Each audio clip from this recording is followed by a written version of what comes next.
Drugs పై పోరాటంలో CM Revanth రెడ్డికి తన మద్దతు ఉంటుంది అన్నారు హీరో సిద్ధార్థ్. భారతీయుడు 2 ప్రమోషన్లో టంగ్ స్లిప్ అయిన సిద్ధార్థ్ ఆ తర్వాత తన వ్యాఖ్యలను సవరించుకున్నాడు.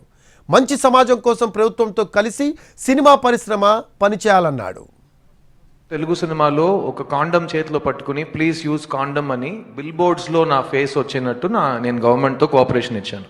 2005 నుంచి 2011 వరకు ఆంధ్రప్రదేశ్లో, అప్పుడు ఒక స్టేటే కదా, ఎక్కడ మీకు హోర్డింగ్ అబౌట్ సేఫ్ సెక్స్ ఉంటే సిద్ధార్థ్ అనే మనిషి చేతిలో కాండం ఉంటుంది. ఓకేనా? ఆ బాధ్యత నా బాధ్యత. ఒక చీఫ్ మినిస్టర్ చెప్పి ఆ బాధ్యత నాకు రాదు. అట్లాగే ఒక యాక్టర్కి బాధ్యత ముందు నుంచి ఉందా అని ప్రశ్నానికి నేను నో కమెంట్స్ అని చెప్పాలి. ఎందుకంటే అది ప్రశ్నానికి నాకు I don't understand it. Every actor is socially responsible. We do things based on hour conscience. Which ever CM request us to do something, we will do it. No CM has told us only if you do this, we will do something else. I completely support Chief Minister Revanth Reddy Garu and the Telangana state government in their fight against drugs. మన పిల్లల భవిష్యత్తు వాళ్ళ చేతిలో మాత్రం కాకుండా మన చేతుల్లో కూడా ఉంది.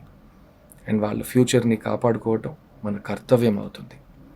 So I'm 100% with chief minister Revanth Reddy గారు and his government in their initiative and directives to involve the film industry to make a better society with the government.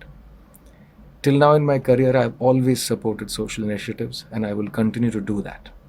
My words in the afternoon only meant that nobody had forced us from the government and that we were doing it out of our own free will.